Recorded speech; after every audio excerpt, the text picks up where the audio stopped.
Buenos días, mis queridos hermanos. Le ruego a nuestro Dios que nos envíe su Espíritu, que nos capacite para poder entender su verdad, su realidad, su perspectiva.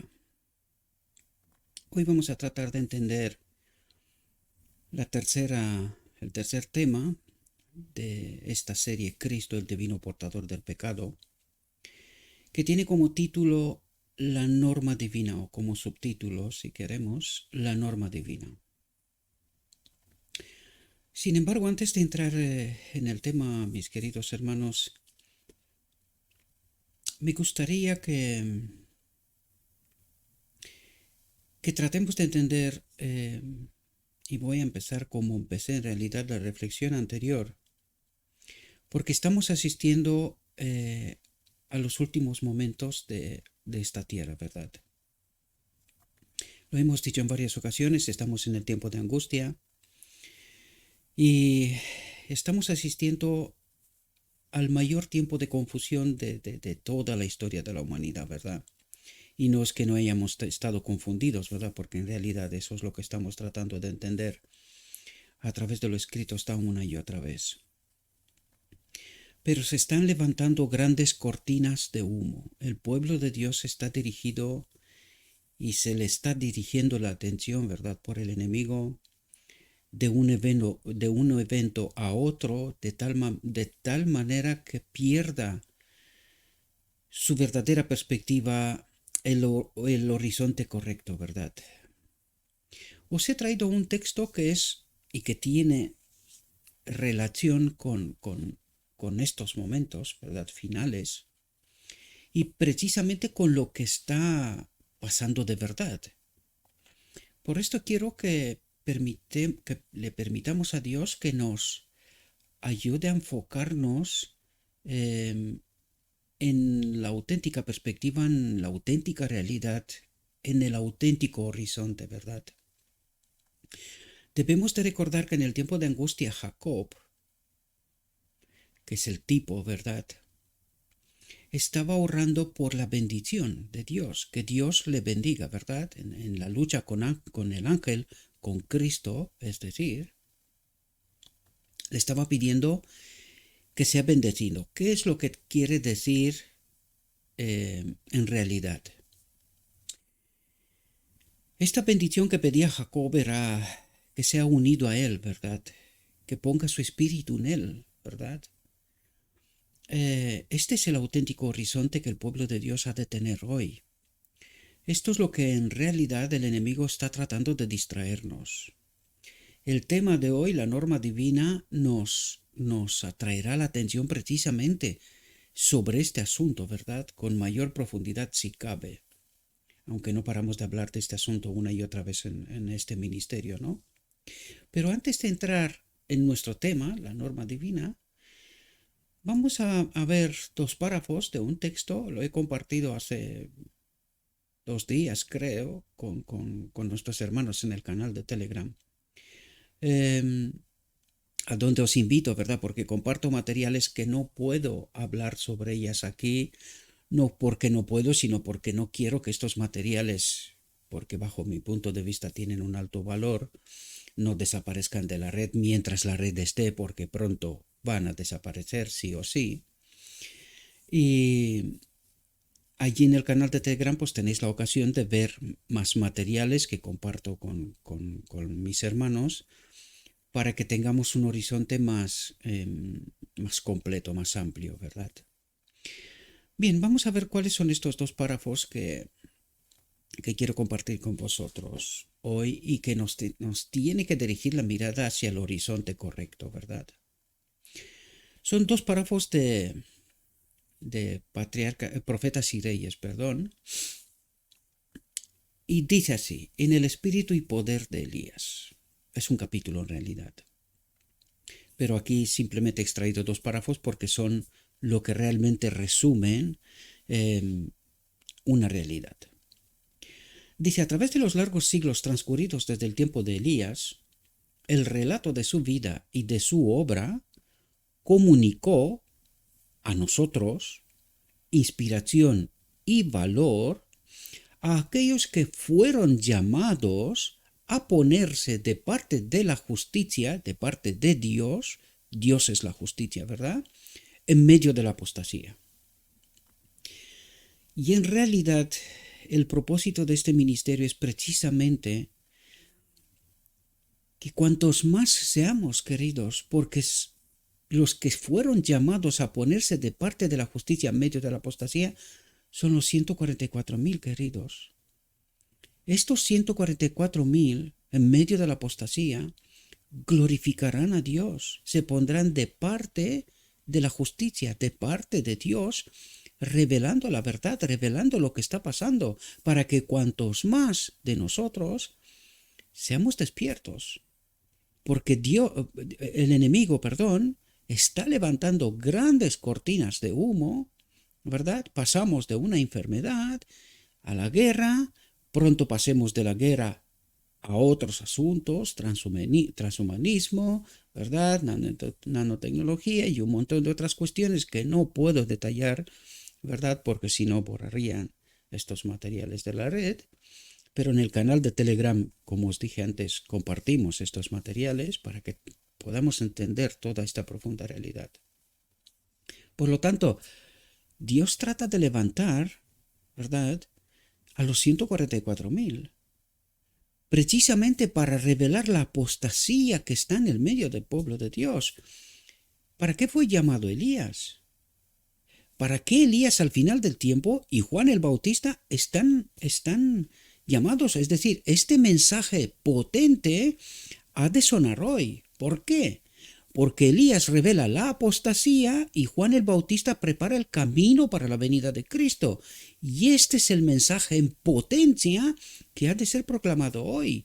Este es el llamado del pueblo de Dios, de los 144,000, a un mundo que está en oscuridad. Dice, y para nosotros, en quienes los fines de los siglos han parado, y hace referencia a nosotros, ¿verdad?, tiene un significado especial. La historia se está repitiendo, pero ahora vemos el mensaje de preparar el camino de Juan el Bautista ha de ser proclamado hoy. El mensaje de Elías de apostasía total y completa en medio del pueblo de Dios tiene que ser proclamado hoy. Por lo tanto, aquí vemos una síntesis, un mensaje comprimido de toda la historia, porque en realidad esta es nuestra historia, queridos, ¿verdad? Alejados de Dios, en apostasía, ¿verdad? Y antes de la venida de Cristo, levantó un Juan el Bautista para preparar el camino de Cristo, de la venida de Cristo, ¿verdad?, del Mesías. La historia se está repitiendo. El mundo tiene hoy sus Acabes y sus Jezabeles. La época actual es tiempo de idolatría tan ciertamente como lo fue aquella en que vivió Elías. Yo me quedo consternado, mis queridos hermanos, de la ceguera que habita en medio del pueblo de Dios. Estoy consternado y alguien ayer me estaba sugiriendo, Gabriel, por favor, al menos no pongas nombres, ¿verdad? No referirte directamente a esta iglesia, ¿verdad? Y digo, trato de evitarlo por todos los medios. Utilizo otro lenguaje, trate de utilizar otro lenguaje para no tratar de señalar, porque en realidad el mensaje va dirigido no solo a un pueblo, sino un pueblo, una iglesia me refiero, sino a la humanidad. Los 144,000 son de muchas partes. Para poder entender esto hay que ver previo a 1844, ¿verdad? ¿De dónde vinieron el último remanente de aquel momento, verdad? De muchas partes. Por lo tanto, trato de hacer que este mensaje sea dirigido de muchas partes. Pero Dios ha levantado un pueblo que desgraciadamente hoy está en apostasía. Desgraciadamente. Y que incluso de este pueblo tiene que salir el remanente final, la iglesia triunfante. Por lo tanto, trato de utilizar un lenguaje todo lo políticamente correcto, permitirme utilizar esta odiosa expresión, ¿verdad? Pero que refleja una realidad, ¿no? Porque necesitamos entender dónde estamos, queridos. No escucho ningún mensaje de advertencia. El pueblo de Dios cree que está bien y está tambaleado de un lado para otro. De repente hoy los ucranianos necesitan ayuda, pues se han tomado decisiones sumamente importantes y que los creyentes rusos están casi en la misma, si no peor condición.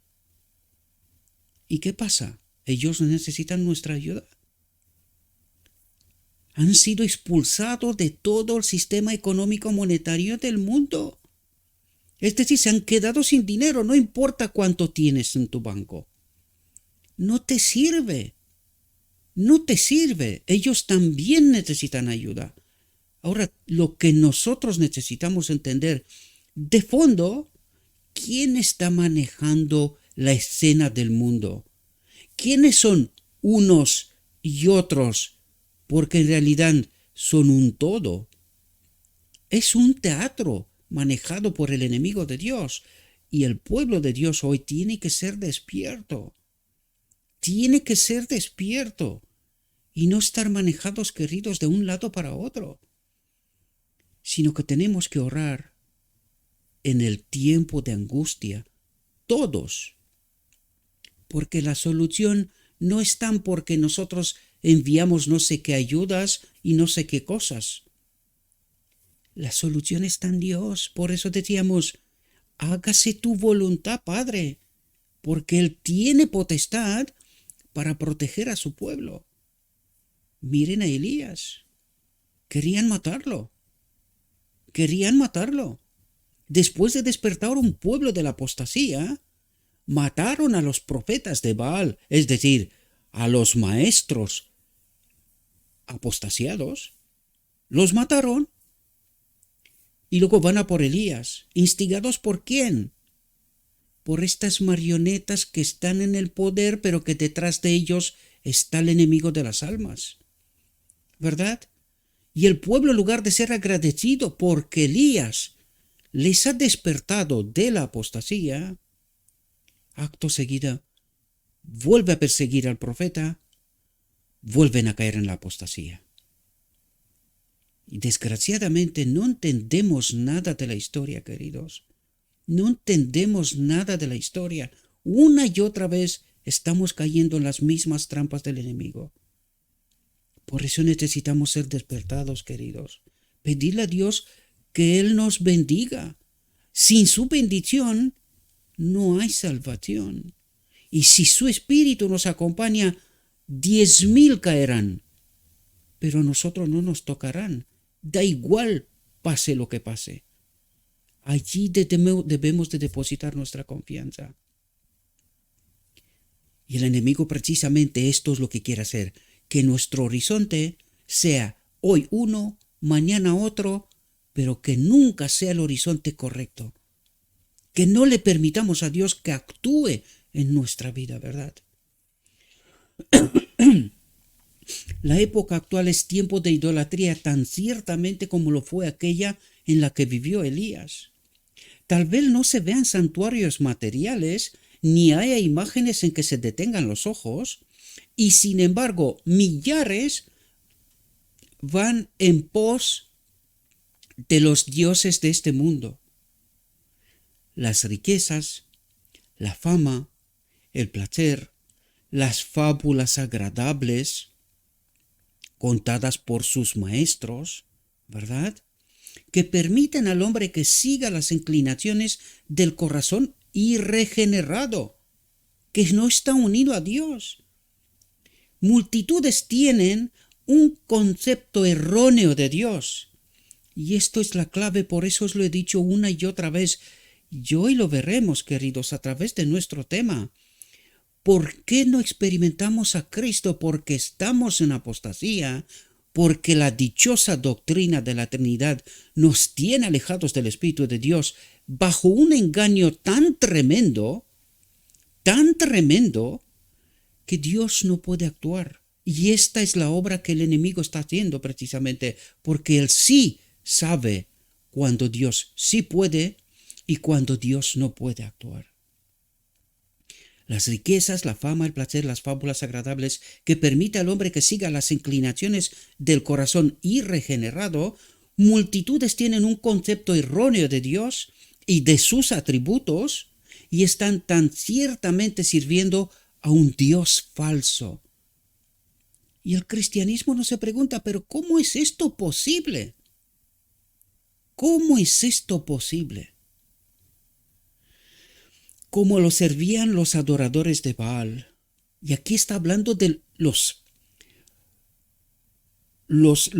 ¿cómo se llama?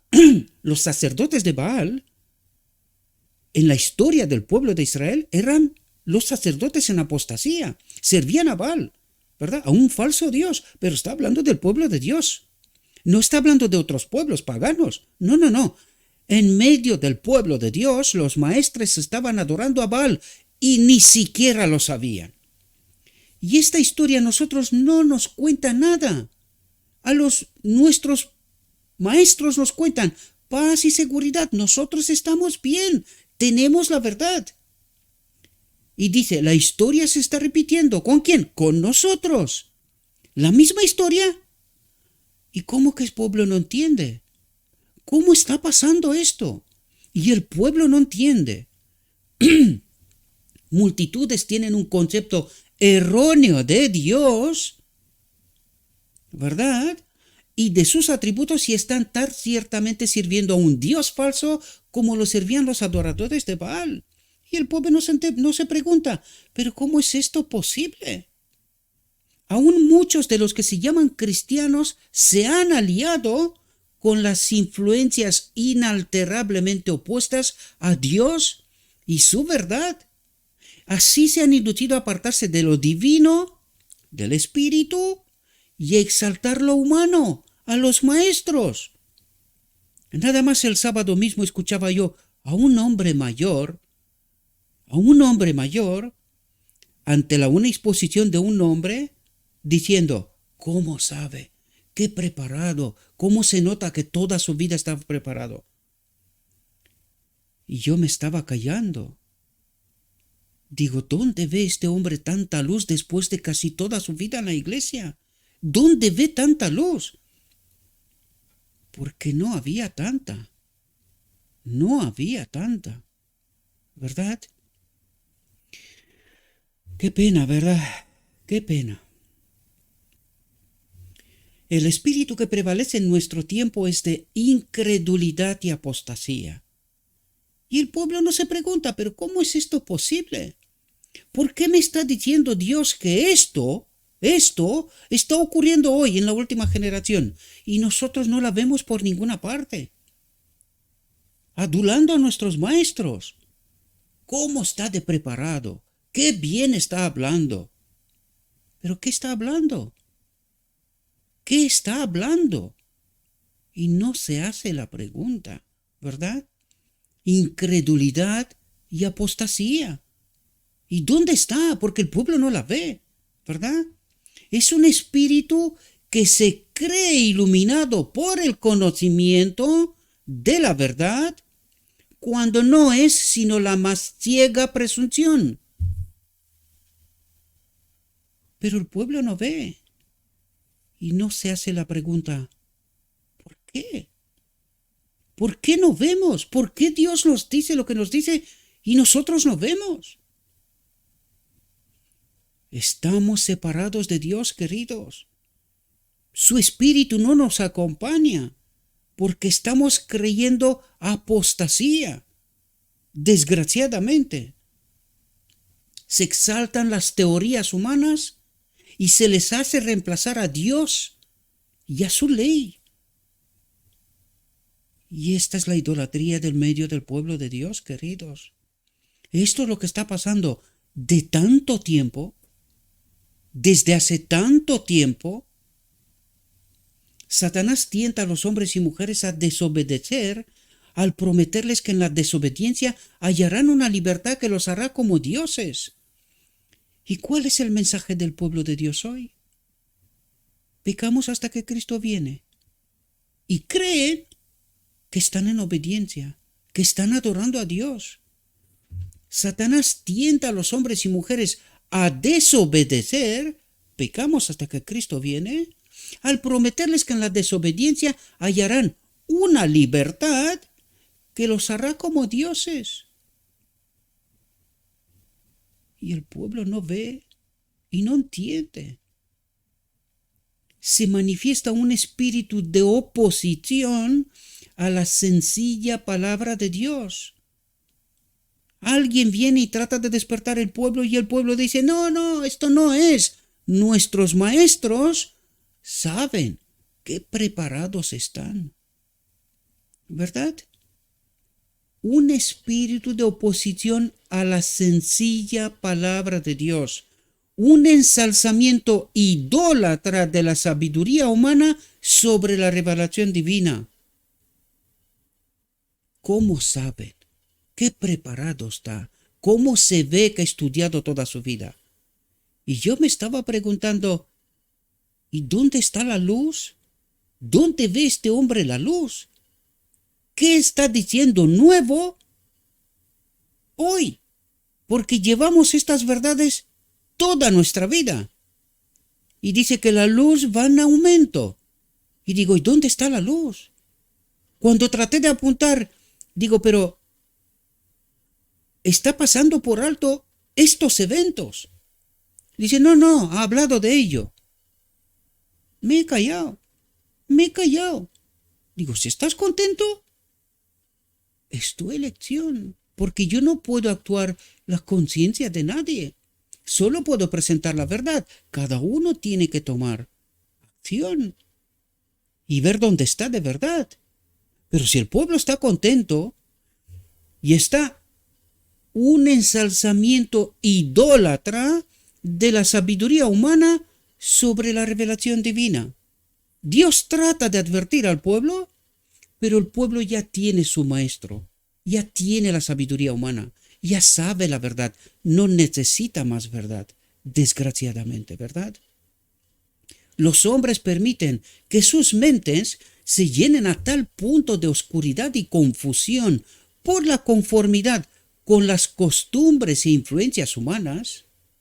No, nosotros somos el pueblo escogido por Dios.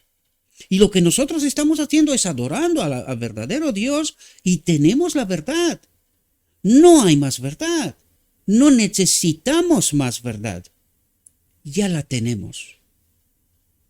Que parecen haber perdido toda facultad de discriminar entre la luz y las tinieblas, entre la verdad y el error. Y eso es lo que está ocurriendo en realidad en medio del pueblo de Dios. Pueblo de Dios.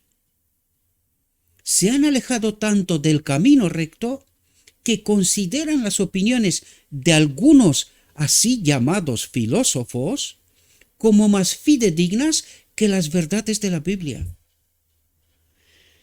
¡Qué tremendo, queridos! ¡Qué tremendo! Y no nos hacemos preguntas. No nos hacemos preguntas. Seguimos a estos llamados filósofos admirados, embellezados. ¿Cómo sabe? ¿Cómo se ve que ha estudiado toda su vida? Las súplicas y las promesas de la palabra de Dios, sus amenazas contra la desobediencia y la idolatría, parecen carecer de poder para subyugar sus corazones, para volver a traerlos de vuelta al sendero correcto, a Dios. Una fe como la que impulsó a Pablo, Pedro y Juan es considerada anticuada, mística e indigna de la inteligencia de los pensadores modernos. Y esta es la apostasía en la cual está el pueblo de Dios, queridos. Por esto una y otra vez digo, despierten, queridos, despierten, porque no queda tiempo. Los eventos que están ocurriendo nos están diciendo que ya estamos en las últimas.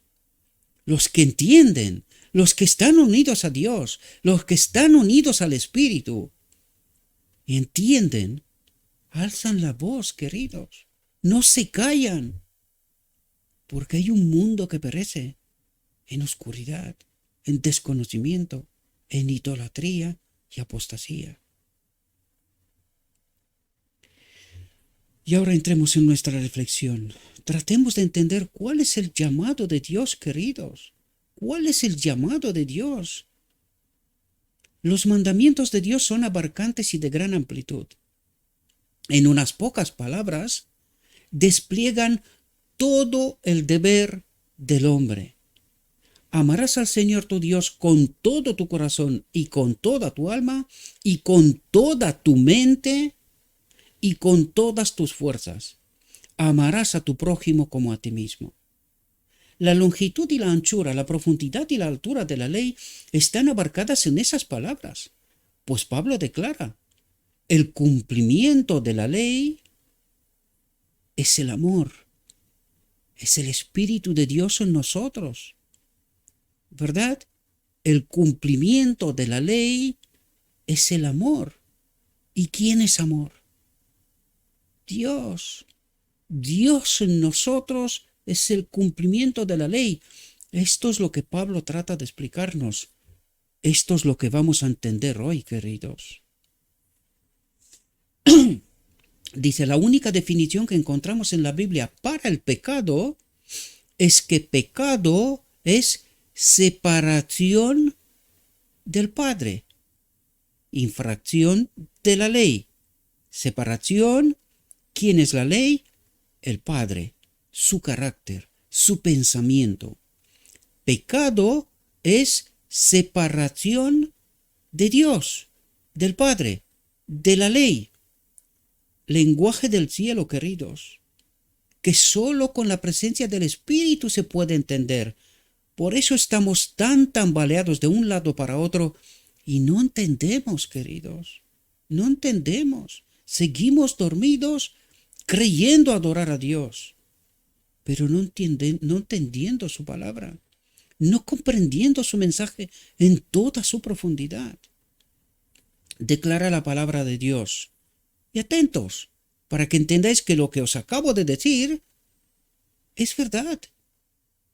Todos pecaron y están destituidos de la gloria de Dios, de la ley. Están separados de la ley, de la gloria de Dios. Por lo tanto, pecado es infracción de la ley y están destituidos de la gloria de Dios.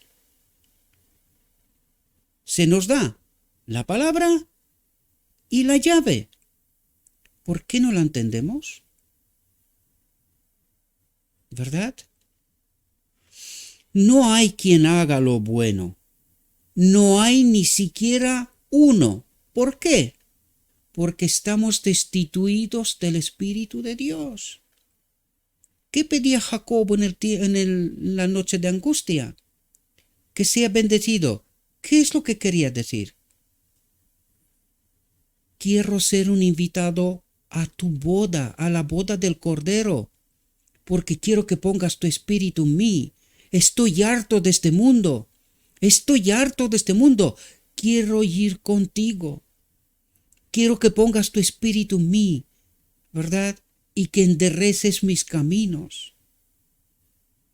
Muchos están engañados acerca de la condición de su corazón. No comprenden que el corazón natural, desprovisto de la gloria de Dios, es engañoso más que todas las cosas y desesperadamente impío. ¿Y dónde está esta paz y seguridad que tanto se proclama del púlpito? Y alguien diría, pero si nadie proclama esto. ¿Ah, sí? ¿Y dónde está el sentido de alerta? ¿Dónde está la angustia de Jacob en este tiempo de angustia? ¿Dónde está el mensaje de Elías? ¿Dónde está el mensaje de Juan el Bautista? ¿Dónde? Pues esto Dios lo ve como paz y seguridad. Tranquilos, nosotros tenemos la verdad. No nos falta nada, solo tiene que venir Cristo. Pero no entendemos por qué no viene Cristo. No entendemos, queridos. se envuelven con su propia justicia y están satisfechos con alcanzar su propia norma humana de carácter. ¿Cómo sabe? ¿Qué títulos? ¿Qué preparado? ¿Cómo habla? ¿Qué lenguaje? ¿Qué voz? ¿Así? ¿Cómo engañará el enemigo Satanás cuando aparecerá y se presentará como Cristo? ¿Qué nos dice el Espíritu de Profecía? Una voz suave, tratando de simular a Cristo, ¿verdad? Una voz suave, con vocabulario elevado, y arrastrará consigo a toda la humanidad. ¿Verdad? Hemos de estar despiertos, queridos, y no ser engañados tan fácilmente, tan fácilmente. Sin embargo, cuán fatalmente fracasan cuando no alcanzan la norma divina y por sí mismos no pueden hacer frente a los requerimientos de Dios. Y eso es lo que dicen. Ahí está escondido el mensaje. Sin embargo, cuán fatalmente fracasan, pecamos hasta que Cristo viene, ¿verdad? Cuando no alcanzan la norma divina. ¿Por qué creen que pecan hasta que Cristo viene? Porque no alcanzan la norma divina. ¿Y esto qué significa? No tienen el Espíritu de Dios. Por eso creen que pecan hasta que Cristo viene, ¿verdad? Y por sí mismos no pueden hacer frente a los requerimientos de Dios, porque están desprovistos del Espíritu. Esto es lo que trata de explicarnos Dios. Y se presentan como una alta norma de carácter, pero esto no es más que una norma humana de carácter. Es un engaño, es un falso espíritu que nos trata de trampear. ¿Cómo saben? ¿Cómo habla? ¿Qué preparado está? Y no vemos, queridos, no vemos. Podemos medirnos a nosotros por nosotros mismos. Podemos compararnos entre nosotros mismos. Quizás digamos que nos portamos tan bien como este o aquel. Pero la pregunta por la que se demandará una respuesta en el juicio es: ¿llenamos los requisitos de las demandas de alto el cielo? ¿Alcanzamos la norma divina? ¿Están en armonía nuestros corazones, nuestras mentes con el Dios del cielo? ¿Y es esto posible? ¿Es posible tener un carácter semejante a Cristo sin tener el Espíritu de Cristo? No. La pregunta clave es: ¿y por qué no tenemos el Espíritu de Cristo? ¿Qué impide que tengamos el Espíritu de Cristo? Esta tiene que ser la pregunta, porque la conclusión a la que el pueblo ha llegado, pecamos hasta que Cristo viene, esto revela apostasía, separación del Espíritu de Dios y disconformidad con el carácter de Dios. Declarado oficialmente. La pregunta es: ¿y por qué la gente no lo ve? ¿Por qué no se levantan por decir esto es apostasía? Pecamos hasta que Cristo viene, es la peor apostasía. Pero no, el pueblo se conforma. ¿Cómo saben? ¿Qué preparado está? Y vive en ignorancia, en apostasía. Toda la familia humana ha transgredido la ley de Dios, y como transgresores de la ley, los hombres están arruinados sin esperanza, pues son enemigos de Dios. Son sin el Espíritu de Dios. Esto es lo que nos trata de decir. Si no tenemos el Espíritu de Dios, somos enemigos de Dios, sin vigor para hacer nada bueno. Nada bueno. La mente carnal es enemistad contra Dios. La mente carnal, la que dice que pecamos hasta que Cristo viene, pero no pasa nada, porque somos salvos. Nosotros vamos a la iglesia, nosotros aparentamos ser lo que no somos, ¿verdad? La mente carnal es enemistad contra Dios, porque no se sujeta a la ley de Dios, ni tampoco puede. Porque ¿quién es la ley? No soy yo el que hace estas cosas, decía Cristo, sino el Padre que habita en mí. ¿Habita el Espíritu de Dios en nosotros? La ley,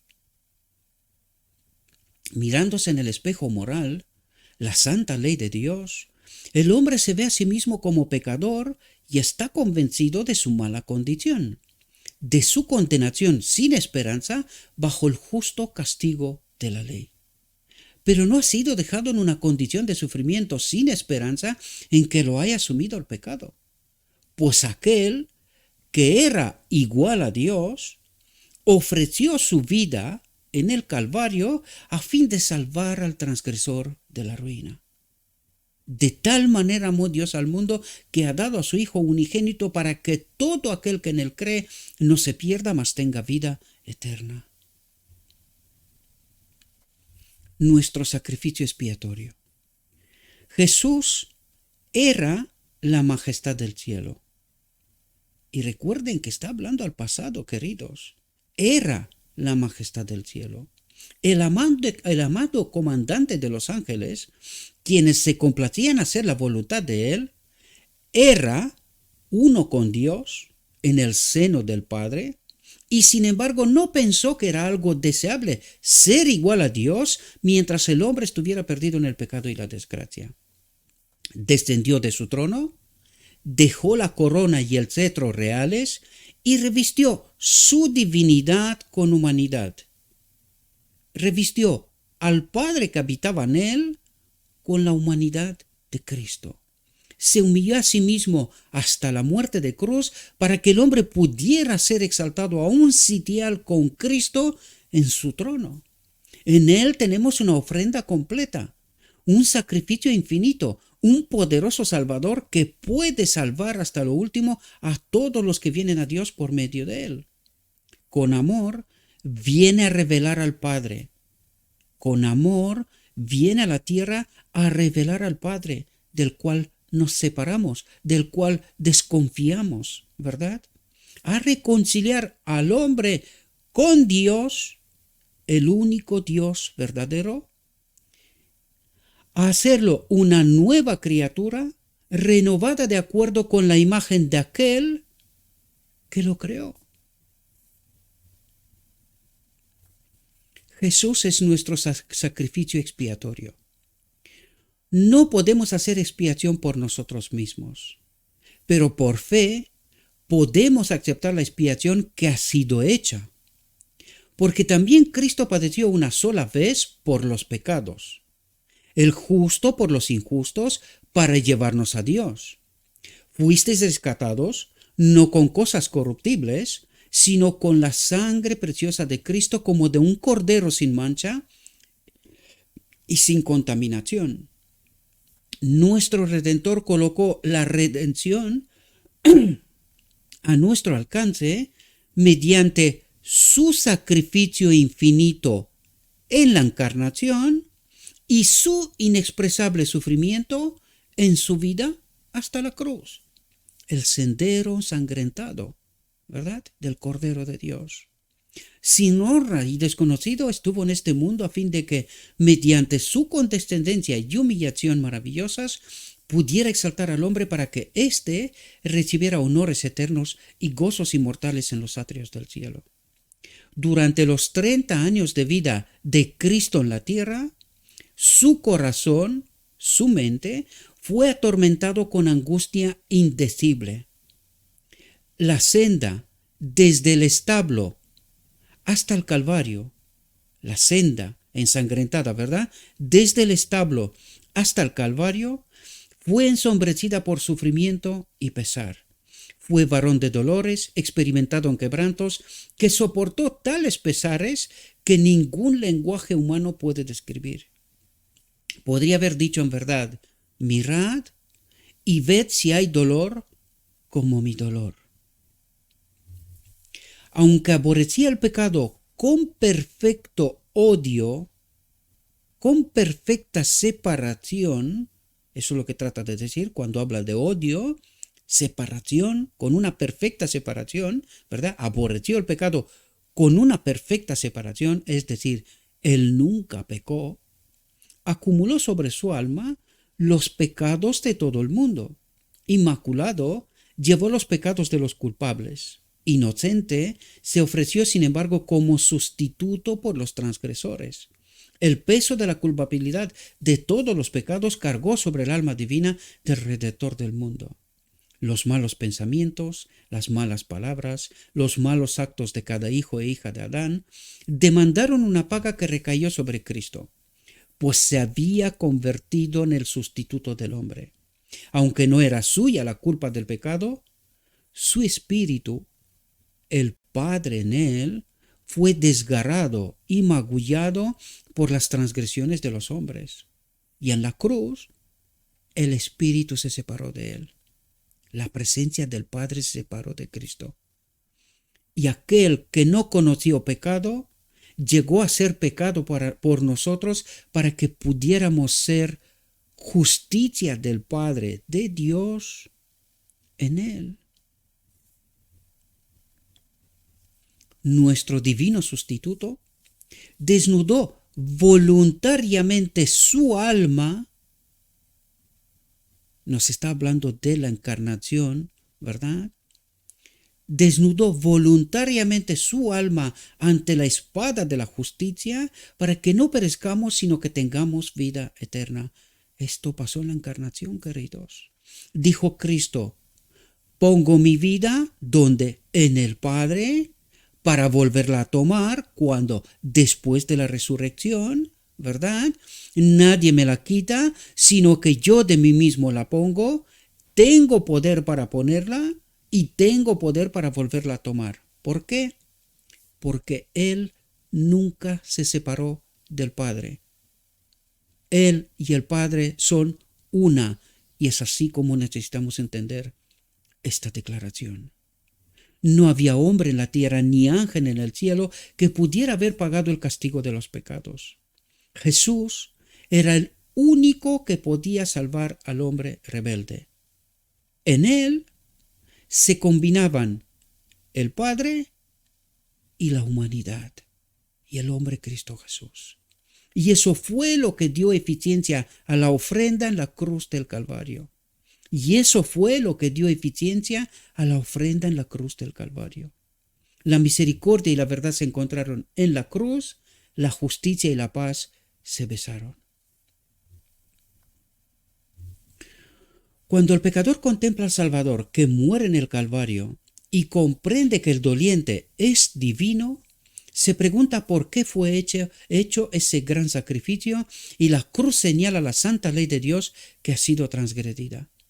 La muerte de Cristo es un argumento incontestable en cuanto a la inmutabilidad y la justicia de la ley. No podemos pisotear la ley sin pagar el precio. Profetizando de Cristo, dice Isaías, Jehová se complació en magnificar la ley y engrandecerla.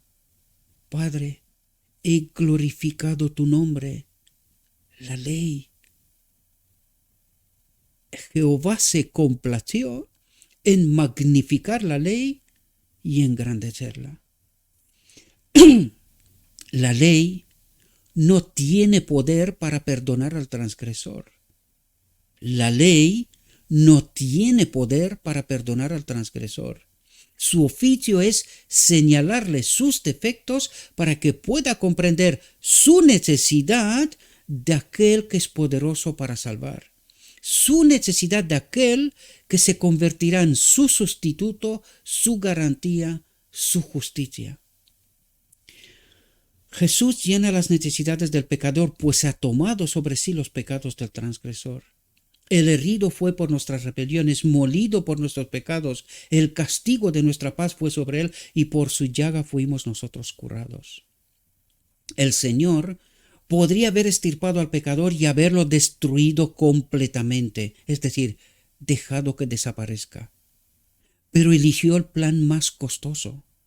En su gran amor, proporciona esperanza al desesperanzado, dando a su Hijo unigénito para llevar los pecados del mundo. Y puesto que ha prodigado a todo el cielo en aquella rica dádiva, no privará al hombre de ninguna ayuda necesaria para que pueda tomar la copa de la salvación, ir a la cruz, morir para vivir, y se conviertan heredero de Dios y coheredero con Cristo. Una revelación del amor de Dios. Cristo vino para manifestar el amor de Dios al mundo. Cristo vino para manifestar el amor, el Espíritu de Dios al mundo. No soy yo el que hace estas cosas, sino el Padre que habita en mí. Cristo vino para manifestar el amor de Dios al mundo, la ley de Dios al mundo, el Espíritu de Dios al mundo, para atraer el corazón de los hombres hacia Dios. Pero no le entendimos, queridos, y leemos el texto, pero sin el Espíritu. No se puede comprender esta tan tremenda y maravillosa verdad. Dijo: yo, si fuere levantado de la tierra, a todos atraeré a mí mismo. ¿Cómo? A través del Espíritu. El primer paso hacia la salvación es responder a la atracción del amor de Cristo, del Espíritu de Cristo. ¿Quién es el Espíritu Santo? Cristo mismo. ¿Por qué no experimenta el pueblo la presencia de Cristo? Porque está adorando a un falso Dios a través de la doctrina de la Trinidad. No entiende quién es el Espíritu Santo. No entiende. Es esta alma que se ha despojado, que la ha puesto en el Padre y que del Padre lo pide para que sea puesta en nosotros. Y nosotros no entendemos esta realidad, desgraciadamente. Por esto no experimentamos el Espíritu de Cristo. Dios envía a los hombres mensaje tras mensaje para suplicarles que se arrepientan, que se den cuenta de que están separados del amor de Cristo, del amor de Dios, de su Espíritu, de la gloria perdida en Edén, para poder perdonarles y escribir perdón al lado de sus nombres en el libro de la vida, que es el que importa. No habrá arrepentimiento, no se dará al hombre cuenta de dónde ha caído, cuál es su mayor necesidad, que ha de acudir a la boda del Cordero para que esté de nuevo unido al Espíritu de Dios. ¿Serán desoídas sus exhortaciones? ¿Serán ignoradas sus propuestas de misericordia y será completamente rechazado su amor, su Espíritu? ¿Entendemos la profundidad de este mensaje, mis queridos hermanos? Dios suplica, dice, no habrá arrepentimiento, serán desoídas sus exhortaciones, serán ignoradas sus propuestas de misericordia y será completamente rechazado su amor. Y el pueblo de Dios no se pregunta, ¿pero cómo es esto posible? Si nosotros vamos a la iglesia, adoramos a Dios, ¿cómo es posible que Dios nos diga que estamos rechazando su amor? ¿Qué no entendemos? ¿Qué estamos haciendo mal? Y el pueblo no entiende, no despierta, porque sus maestros les presentan paz y seguridad, tranquilos. Nosotros tenemos la verdad. Oh, así el hombre quedaría del todo separado del medio por el cual puede lograr la vida eterna. ¿Entendéis de lo que nos está hablando Dios, mis queridos hermanos? ¿Estamos escuchando este mensaje en alguna parte? El gran desconocido en medio del pueblo de Dios Es el Espíritu de Cristo. El gran desconocido, casi nadie habla de él, porque no lo conoce, desgraciadamente, no lo conoce. Oh, así el hombre quedaría del todo separado del medio por el cual puede lograr la vida eterna, pues solo Dios perdona al penitente.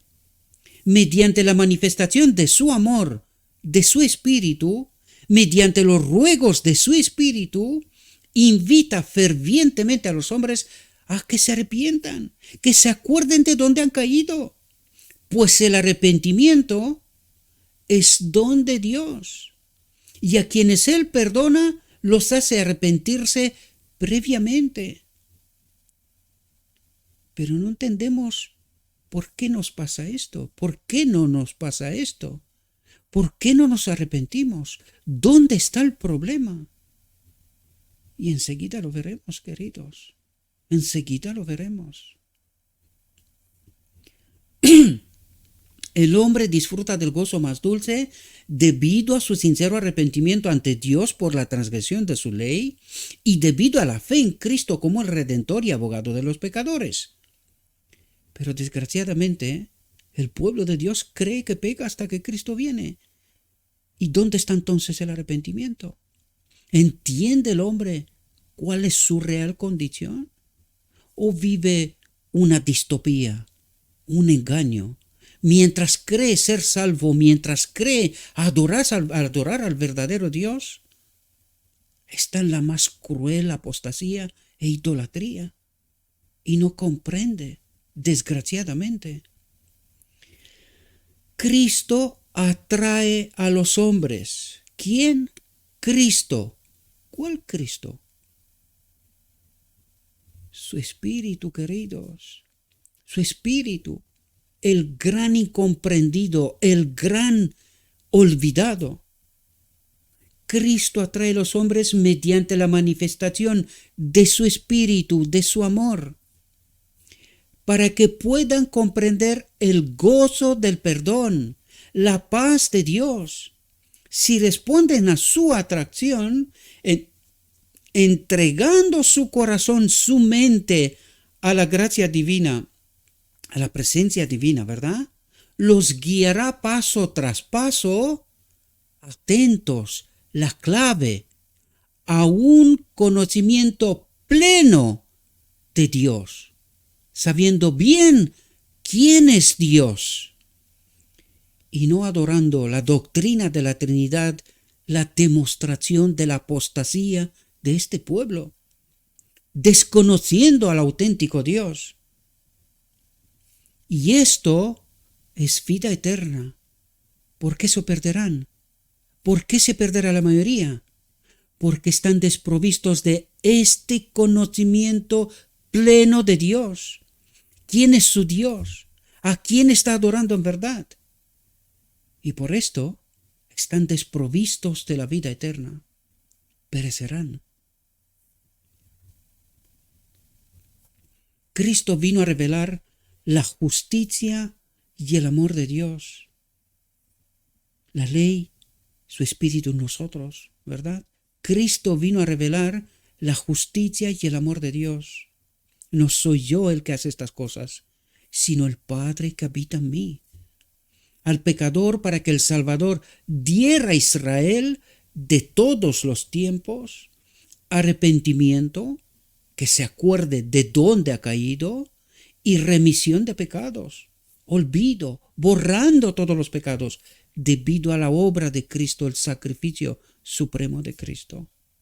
Cuando el pecador contempla a Jesús levantado en la cruz, sufriendo la culpabilidad de los transgresores, llevando el castigo del pecado, cuando contempla el aborrecimiento de Dios por el mal, manifestado en la terrible muerte en la cruz, y cuando contempla el amor de Dios por el hombre caído, es inducido al arrepentimiento, es inducido, se acuerda de dónde ha caído y por qué fue necesario este sacrificio tan terrible.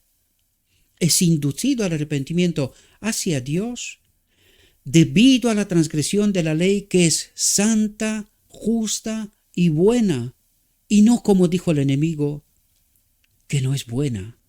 Su espíritu en nosotros no es bueno. La ley, la presencia de Dios en nosotros no es bueno.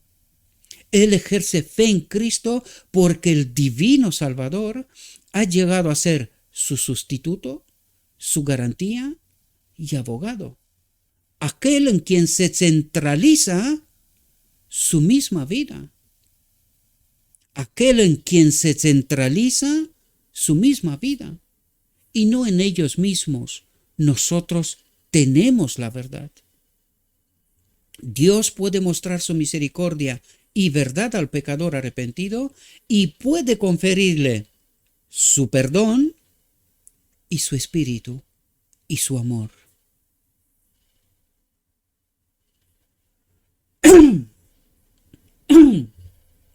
Y por cierto,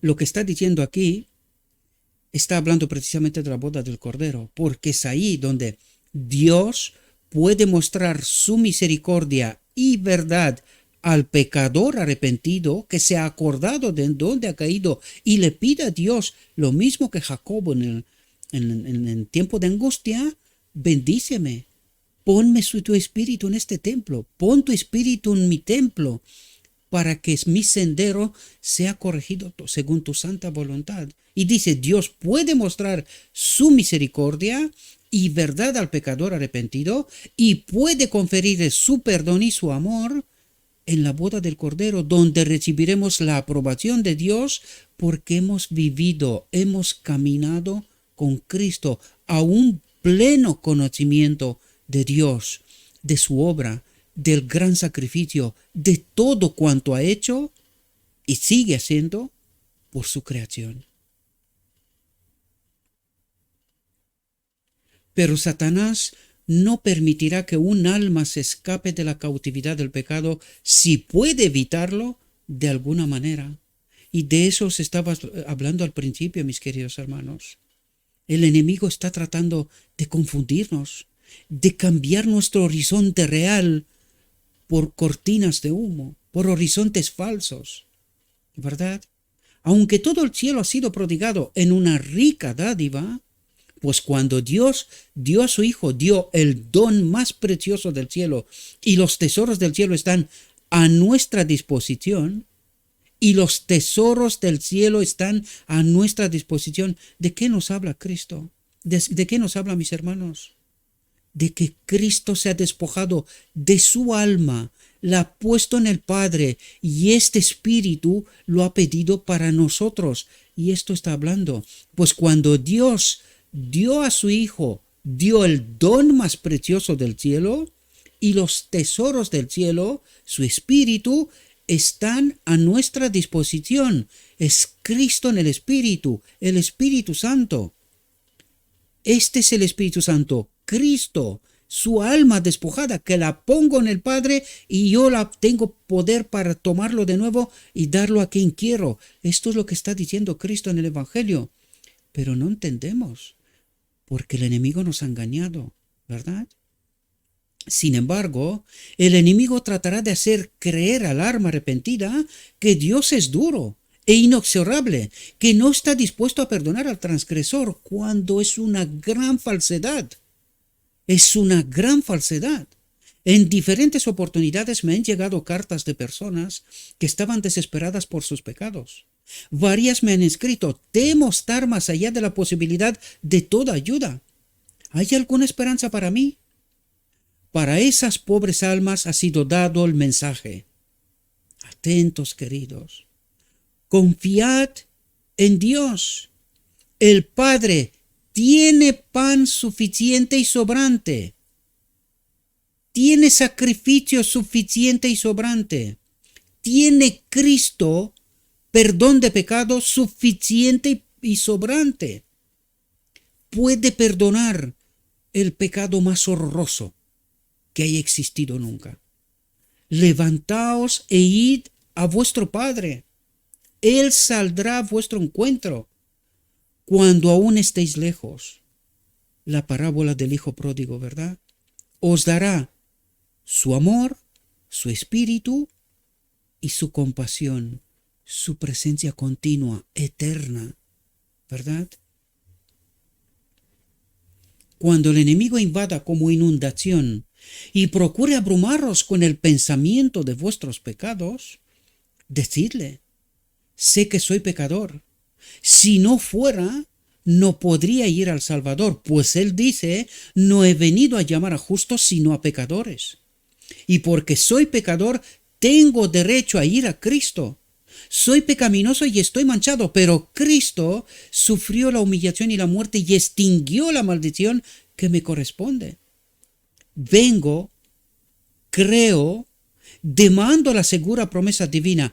Todo aquel que en él cree no se pierde, mas tiene vida eterna. ¿Será rechazada una súplica tal presentada con alma contrita? No, nunca. El amor ilimitado de Cristo hacia el hombre está probado por sus sufrimientos y muerte. Él está dispuesto y puede salvar hasta lo último a todo el que viene a Dios por Él, por Cristo. Entonces, venid a Dios como niñito, como alguien que no sabe, que quiere aprender, que quiere conocer a este Dios, presentándoos como suplicantes a sus pies, pues no necesitamos ascender al cielo para hacer descender a Jesús, ni bajar a lo profundo de la tierra para hacerlo subir, pues siempre está cerca de nosotros. ¿Cómo? A través del Espíritu. Dice, he aquí, atentos, la Odisea, he aquí, yo estoy a la puerta y llamo. ¿A la puerta? ¿Está Cristo a la puerta? ¿Y qué verdad cree la Odisea? ¿Cuál es la verdad que cree? ¿Por qué está Cristo a la puerta y no dentro? Estoy a la puerta y llamo. Cristo llama a la puerta de la iglesia de la Odisea. Y la Odisea duerme, desconoce a Cristo. Desconoce mientras vive una distopía creyendo conocer, adorar, servir a este Cristo. Y no sabe que está adorando a un otro Dios, a un falso Dios. He aquí yo estoy a la puerta y llamo. Si alguno oye mi voz y abre la puerta de su mente, de su corazón, entraré a él y cenaré con él y él conmigo. ¿Entendiste este mensaje, la Odisea? ¿Entendiste tu realidad? Cristo está a la puerta, no está dentro. La visión de los dos tronos nos lo está revelando. Pero ¿quién la cree? ¿Quién la entiende? ¿Quién la acepta? ¿Quién se arrepiente de haber servido a Baal? ¿Cuán dispuesto está Cristo a posesionarse del templo del alma si lo permitimos? ¿Dónde está Cristo, la Odisea? ¿Cuán dispuesto está Cristo a posesionarse del templo del alma si se lo permitimos? Está representado como quien aguarda y golpea la puerta del corazón, de nuestra mente, pero rechazamos creer que estamos adorando a Baal, que la doctrina de la Trinidad es nuestra máxima demostración de la apostasía de este pueblo. Rechazamos creer, mientras Cristo está llamando. ¿Me queréis dejar entrar? ¿Me queréis escuchar? Entonces, ¿por qué no entra la Odisea? ¿Por qué no entra la Odisea? Porque el amor del pecado, porque el engaño del enemigo seguimos creyendo hasta hoy. Pecamos hasta que Cristo viene, y este mensaje debería de revelarnos cuán bajo hemos caído. Pero no, el pueblo, sin rechistear, confía en la sabiduría humana. ¿Cómo sabe? ¿Cuánto sabe? ¿Qué preparado está? y no sabe que está adorando a Baal. Porque el amor del pecado ha cerrado la puerta del corazón. Ha cerrado la puerta del corazón y Cristo no está allí.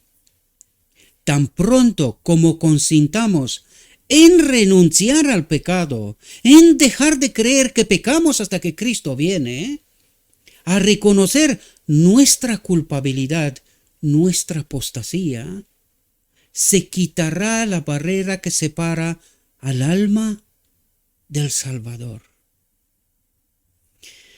Espero, mis queridos hermanos, que podamos entender nuestra auténtica realidad. Nuestra auténtica realidad. ¿Por qué no experimentamos a Cristo? ¿Por qué Cristo está fuera y no dentro de la iglesia, de su templo? Espero, mis queridos hermanos, que esta reflexión nos pueda servir.